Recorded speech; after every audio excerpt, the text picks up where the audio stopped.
नमस्कार दोस्तों, बात करते हैं पीएनबी यानी पंजाब नेशनल बैंक की 103 का स्टॉक हो चुका है और 2.5% से ज्यादा की रैली यहां पर आई है। वो भी ऐसे दिन जब आपका बाजार जो है वो काफी प्रेशर में रहा। मार्केट में आज बहुत बड़ा प्रेशर रहा, बहुत बड़ा सेलिंग प्रेशर रहा। निफ्टी 50 आपका ऑलमोस्ट 300 पॉइंट के साथ बंद हुआ है गिरावट के साथ। और यहाँ पर अगर आप पंजाब नेशनल बैंक में देखेंगे तो 2.5% की रैली यहाँ पर आई है।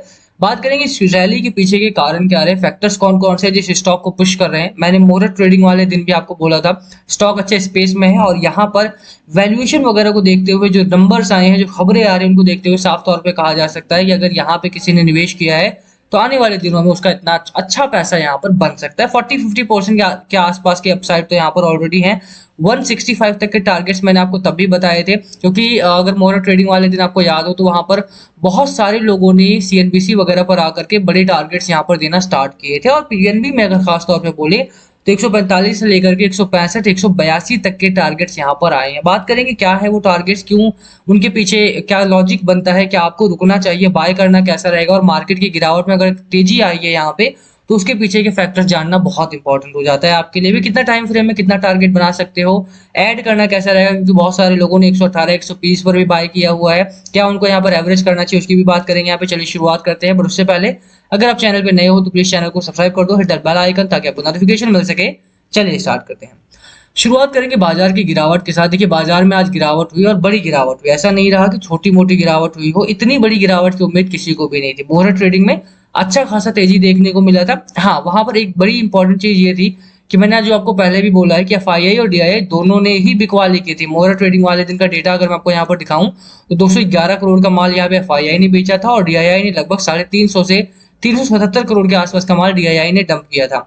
पिछले कई दिनों से जब बात हो रही थी मोर ट्रेडिंग के दिन, तो लोग कह रहे थे खरीदारी करनी है उस दिन के लिए। लेकिन डीआईआई और एफआईआई क्योंकि रिटेल को मूर्ख बनाने का धंधा खोल रखा है सीएनबीसी वालों ने, और बहुत सारे न्यूज चैनल्स है जहां पर स्टॉक मार्केट की बात होती है, उन लोगों ने लगातार पुश किया और रिटेल ने बाय भी किया। रिटेल ने अच्छा बाय किया, मार्केट अच्छा चला भी। बट अगर आप देखेंगे तो डीआईआई और एफआईआई दोनों ने ही उस दिन मिलकर के बिकवाली की और आज भी वही रहा। हाँ, एक अच्छी चीज ये है कि रिटेल के पास एक यहाँ पर अपर हैंड ये है कि उनके पास पैसा अगर है तो वो अच्छे स्टॉक्स को अच्छे दाम में खरीद सकते हैं। इस समय अच्छे दाम में आपको अच्छे नंबर, अच्छी कंपनीज मिल रही हैं और एक बेहतर टाइम फ्रेम है आपके लिए। यहाँ पर अगर आप देखिए बाजार में अब भारी गिरावट हुई है। रीजन दो है इसके पीछे। एक तो ग्लोबल क्यूज अच्छे नहीं है, डोमेस्टिक क्यूज भी कम अच्छे हैं। अगर आप देखें तो लगातार इंडिया में भी कई सारी फ्लाइट्स कैंसिल हो रही हैं बॉम्बार्डिंग के डर से कि इसमें बॉम्ब है उसमें बॉम्ब है। जो होक्स फैलाया जा रहा है पूरे बाजार में, उसी वजह से थोड़ा प्रेशर इंडियन मार्केट में भी बना हुआ है। साथ में दूसरा जो बड़ा कारण है वो ग्लोबल क्यूज है। ग्लोबल क्यूज में दो चीजें हैं, पहला यूएस इलेक्शन है, और यूएस इलेक्शन जब भी होता है तो इंडिया में उसका असर काफी देखने को मिलता है। ट्रंप जीतेंगे कि कमला हैरिस जीतेंगी, उसका एक बड़ा ओवरहैंग बना हुआ है। तो उसकी वजह से अगर देखेंगे तो यूएस में उतना प्रेशर नहीं है। यूएस का मार्केट अभी भी अच्छा खासा खासा काम काज कर रहा है, बट इंडियन मार्केट में वो प्रेशर है। आप उसको यूएस का ओवरहैंग बोल लो या उसको बोलो कि एफआईआई की बिकवाली जो अगस्त से चल रही है, अगस्त से ही माल बेचना स्टार्ट करा। अगस्त से ही अगर आपको ध्यान हो तो बाजार में साइडवेज का मोमेंटम था। कभी कभी एक अच्छी रैली आ जाती थी, फेड का रेट कट आया तब एक अच्छी रैली आई, हाई बनाया मार्केट ने। वहां से लगातार अगर आप देखें तो अक्टूबर में 24,050 का निफ्टी 50 ने लो बनाया था और आज वो लो भी ब्रेक डाउन किया और 24,812 820 के करीब का यहाँ पर ओवरहैंग आया था। तो मुझे लगता है कि बाजार में इस समय थोड़ा प्रेशर है और ये प्रेशर आने वाले दिनों में भी रहेगा। तो बहुत जल्दीबाजी करके बहुत बड़ा वॉल्यूम नहीं खरीदना है। थोड़ा थोड़ा अगर किसी को बाय करना है तो वो बाय कर सकता है। बहरहाल अभी के लिए अगर आप देखो तो खरीदारी के लिए मौका अच्छा है, ऐसा नहीं कि मौका खराब है, क्योंकि स्टॉक्स अभी भी आपको बहुत अच्छे वैल्यूएशंस में मिल रहे हैं। जहाँ तक पीएनबी की बात है, पीएनबी मुझे हमेशा से पसंद रहा। जैसा मैंने बोला कि मेरे पोर्टफोलियो में पीएनबी है भी, तो थोड़ा सा बायसनेस के साथ आपको लग सकता है ये वीडियो, तो उसके हिसाब से देखना। 70 का वैल्यूएशन स्कोर है और अभी भी मुझे लगता है कि मैं कम से कम यहाँ पर ऐड करूंगा। आपको करना है, आप कर सकते हैं, नहीं कर सकते हैं वो आपका कॉल होना चाहिए। Purely after watching this video do not take it as a buy sell recommendation, तो वो ध्यान रखना आप थोड़ा सा। अब बात करें फैक्टर्स कौन रहे। देखिए मैंने आपको पहले भी बोला कि स्टॉक के नंबर्स अच्छे आए हैं और उसका असर अभी तक नहीं हुआ है और वो बहुत टाइम से पेंडिंग था। 34,447 करोड़ के आसपास का यहाँ पर रेवेन्यू था और एक बड़ा जंप नेट प्रॉफिट में भी देखने को मिला था। खबरें बहुत अच्छी आ रही थी लगातार लेकर के, और जब नंबर्स आए तो उसको अभी तक उतना तवज्जो नहीं मिला था मार्केट की तरफ से। खरीदारी उतनी नहीं आई थी जितनी आनी चाहिए थी। पहले भी बोला था कि अगर नंबर अच्छे आएंगे तो यहाँ पर रैली आएगी और वो रैली आज के दिन आई भी। हालांकि शुरुआत अगर आप देखेंगे तो 5 मिनट चार्ट है ये, और यहाँ पर अगर आप देखेंगे शुरुआत अच्छी नहीं हुई थी। एक जंप मिला यहाँ से, उसके बाद बड़ी बिकवाली आई। स्टॉक ने 99 रुपीज तक के भी लो दिखाए, यहाँ पे एक बड़ा टाइम स्पेंड किया। एक लंबा समय टाइम बिताने के बाद इस ज़ोन में फिर यहाँ से एक बड़ी रैली की शुरुआत हुई। अब बात करेंगे नेक्स्ट टारगेट क्या हो सकते हैं इस वीक में, आपको क्या और देखने को मिल सकता है, साथ में क्या यहाँ से अब बाइंग करना कितना प्रॉफिटेबल हो सकता है और नए टारगेट्स क्या अभी तक आए हैं उनकी चर्चा कर लेते हैं एक बार। Let me show you, first let me take the pencils of this. यहाँ पर अगर आप देखेंगे तो बाजार अभी अच्छे स्पेस में नहीं है, तो मैं ये नहीं बोलूंगा कि 102 103 पहुंच गए स्टॉक आपका तो 110 भी इसी हफ्ते में पहुंच जाएगा। हो सकता है यहाँ से 100 रुपीज का लेवल लेकर के आपको यहाँ पर, मुझे लगता है कि अगर मैं हूँ तो 100 रुपीज का आसपास का मैं एक स्टॉप लॉस बना लूंगा अगर मैं शॉर्ट टर्म के लिए हूँ। हालांकि मैं शॉर्ट टर्म के लिए नहीं हूँ, तो मैं लॉन्ग टर्म के लिए यहाँ पर हूँ। 95 रुपीज के आसपास स्ट्रॉन्ग बेस बना हुआ है, यहाँ पे स्ट्रॉन्ग जोन है ये। और स्ट्रॉन्ग जोन इसलिए भी क्योंकि 100 डे मूविंग एवरेज के आसपास है, 100 वीक मूविंग एवरेज के आसपास ये कामकाज कर रहा है। एक अच्छा लेवल है यहाँ पे। दूसरा जो बड़ा लेवल है जहां पर मैं वेट कर रहा हूँ आने के लिए, वो 113 का है। ये बड़ा ओवरहैंग है इस स्टॉक के लिए। तो जब तक 113 क्रॉस नहीं करता, 113 ब्रेकआउट नहीं करता है, तब तक के लिए इस स्टॉक में बड़ी रैली की संभावना मैं एक्सपेक्ट नहीं कर रहा हूँ। हाँ, आज जो आई है रैली वो बहुत एक्सेप्शनल है, खरीदारी अच्छी हुई है। मैंने पहले भी कहा था एफआईआई यहाँ पे लगातार पीएनबी में बाइंग कर रहे हैं, डीआईआई यहाँ भी लगातार पीएनबी में बाइंग कर रहे हैं। म्यूचुअल फंड का डेटा मैं अभी भी आपको दिखाऊं यहाँ पे, तो म्यूचुअल फंड ने लगातार बाइंग की है, एफआईआई ने लगातार बाइंग की। आप यहाँ देखिए 3.5% के करीब की बाइंग एफआईआई की है। वहीं पर म्यूचुअल फंड को देखेंगे तो 1.91% से बढ़ा करके 2.87% कर दिया है इन्होंने। तो दोनों ही फ्रंट पर अगर आप देखेंगे तो कहीं ना कहीं बाइंग है। गवर्नमेंट ने थोड़ा सा ऑफलोड किया है अपना माल, यानी प्रमोटर्स ने, बट उसके एवज में अगर आप देखें तो कहीं ना कहीं बाजार में ये खबर काफी अच्छी है कि एफआईआई और म्यूचुअल फंड लगातार बाय कर रहे हैं। मुझे लगता है ये ओवरहैंग बना रहेगा अभी के लिए। मुझे लगता है कि स्टॉक आपका अच्छे स्पेस में है। मैं अगर खरीदारी करने वाला हूं तो मैं खरीदारी करूंगा 100 के आसपास का एवरेज अगर मैं बनाता हूं तो ठीक रहेगा।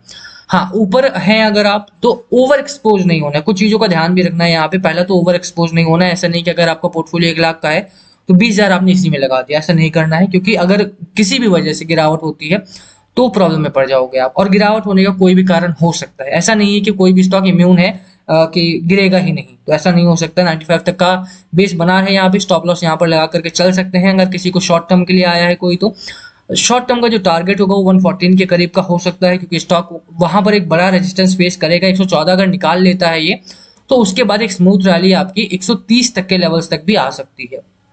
ये एक बड़ा लेवल होगा 130 135 के करीब का, क्योंकि इस लेवल से ही गिरावट यहाँ पर आना स्टार्ट हुई थी। तो ये एक बड़ा लेवल हो सकता है। और इस लेवल के बाद ही जो टारगेट वाला लेवल है, यानी कि 182 180 वाले जो लेवल्स हैं आपके, वो यहाँ इसके बाद ही आना स्टार्ट होंगे। 180 के लेवल्स अभी तक आपको दिखे हैं कि बाजार में वो 180 तक के टारगेट स्टॉक में आए हैं।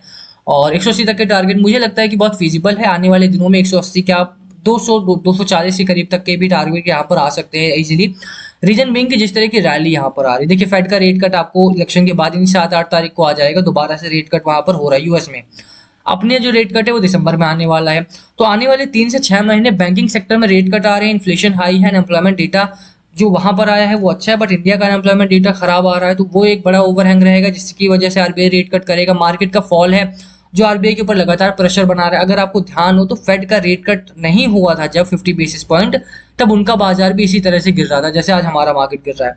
तो ये एक साइन है कि आरबीआई को रेट कट करवाना है दिसंबर में। इसी वजह से बाजार में एक बड़ा ओवरहैंग मैं बोलूंगा यहाँ पर बना हुआ। और अगर ये इस तरह से गिरेगा तो बाजार में, क्योंकि देखिए अब डेटा आ रहा है, बजाज ऑटो का डेटा आया, बजाज ऑटो 12,000 से गिर करके 9,400 पे आ गया। वो एक बड़ा स्टॉक है, और बड़े टिकट साइज का स्टॉक अगर इस तरह से गिरेगा तो वो बहुत बड़ी बात हो जाती है। अभी आज भी अगर आप देखें तो बजाज ऑटो जैसे स्टॉक्स में 3.5% की गिरावट यहाँ पर आप देख सकते हैं। हीरो मोटो कॉप 4.5% के करीब में गिरा है, ग्रासिम 4.5% के करीब, रिलायंस 3% 3.5% गिरा है। तो कहीं ना कहीं बड़े टिकट साइज के ऊपर भी प्रेशर है, क्योंकि माल नहीं बिक रहा, इन्फ्लेशन हाई है। ऐसे में आरबीआई को रेट कट करना ही पड़ेगा। और इसी वजह से मुझे लगता है कि बैंकिंग सेक्टर इस समय पर फोरफ्रंट पर है टू लीड द रैली। और अगर ऐसे रैली को लीड करेंगे तो सबसे बड़ा फायदा है रिटेल का, क्योंकि उनके पास एक अच्छा टाइम है और एक अच्छा टाइम फ्रेम है जिसके अंदर वो अपने आप को एवरेज कर सकते हैं, पोजीशन कर सकते हैं। पीएनबी बाय करो, केनरा बाय करो, बैंक ऑफ बड़ौदा बाय करो, कोई भी स्टॉक जो आपको अच्छा लगता है वो बाय करो। इस समय आपका बुफे लगा हुआ है, कुछ भी बाय कर सकते हो आप। पीएनबी मुझे पसंद है तो मैं यहाँ पे पीएनबी के साथ जा रहा हूँ। बैंक ऑफ बड़ौदा भी है मेरे पास, मैंने लास्ट वीडियो में भी बताया था कि बैंक ऑफ बड़ौदा भी है, केनरा भी है मेरे पास। I am big bullish on banking sector right now, तो उसकी वजह से मैंने दोनों ही ले रखा है। अभी के लिए अगर आप देखें तो पी रेशियो जो इस स्टॉक का हो चुका है वो 8.2 के करीब का है, और बुक वैल्यू अराउंड 1 है, जो कि परफेक्ट है। यानी कि स्टॉक आपको बहुत ही डिस्काउंटेड रेट में मिल रहा है। तो और क्या चाहिए, मुझे लगता है कि परफेक्टली पोजीशनड है, स्टॉक अच्छा है, खबर अच्छी है, बाजार अच्छा नहीं है, इसकी वजह से प्रेशर रहेगा। आज एक एक्सेप्शनल रैली आई है यहाँ पे, वो मैं दोबारा एक्सपेक्ट नहीं करूंगा। हो सकता है कल बाजार थोड़ा-सा अप रहे, क्योंकि आज इस तरह की गिरावट हुई है, हो सकता है साइडवेज रहे। तो मैं बाज़ार को टाइम नहीं करूँगा यहाँ पे बिल्कुल भी। मुझे पता है मेरा स्टॉक अच्छा है, कंपनी अच्छी है, तो यहाँ पर लंबे समय के लिए रुकने के लिए मेरे पास और कोई रीज़न नहीं चाहिए। सिंपल बात है कि मुझे मार्केट को टाइम नहीं करना। आप पूछेंगे कब तक गिरावट होगी, आई डोंट नो। आप पूछेंगे पीएनबी में रैली कब तक आएगी, I do not know. But company अच्छी है, तो मुझे अगर बाज़ार 1 महीने बाद, 2 महीने बाद, 3 महीने बाद भी मौका देता है, बढ़ता है वो, तो I would see my stock rising, ठीक है। वो एक कंडीशन होनी चाहिए कि अगर बाजार में रैली आए तो मेरा स्टॉक बढ़े, और उसके सारे साइन यहाँ पर हैं। एफआईआई बाय कर रहे हैं, म्यूचुअल फंड बाय कर रहे हैं, वैल्यूएशन अच्छा है, पी रेशियो अच्छा है, प्राइस टू बुक वैल्यू अच्छा है, खबर अच्छी है, क्वार्टरली नंबर अच्छे हैं। तो मुझे लगता है कि और मुझे कुछ नहीं चाहिए। स्टॉक अगर बाजार में रैली आएगी तो मेरा स्टॉक बढ़ेगा, और आज बाजार गिरा है, उसके अगेंस्ट में भी बढ़ा है, तो what's more do I need, ठीक है। वो चीज़ आपको समझना पड़ेगा यहाँ पे। बाकी वीडियो में ही खत्म करेंगे। वीडियो पसंद आई हो तो लाइक करना। बहुत सारे लोग कहते हैं कि बहुत लंबा वीडियो हो जाता है, बताना अगर लंबा वीडियो हो रहा है तो मैं छोटा करने की कोशिश करूंगा। किसी और स्टॉक में फंसे हुए हो तो कमेंट करना, उसको वीडियो करने की कोशिश करेंगे। Thank you for watching and no we should take it as a buy sell recommendation. Please take it as a educational purposes, analyse it the way I analyse it. And अगर आपके पास कुछ और suggestion है, please do comment below, हम उस पर भी ध्यान देंगे। अगर स्पीड ज़्यादा है, आवाज़ कम है, नॉइस आ रही है, तो वो हम इम्प्रूव करने की कोशिश करेंगे। If you want face video तो वो भी आप बताना। Thank you for watching, thank you again.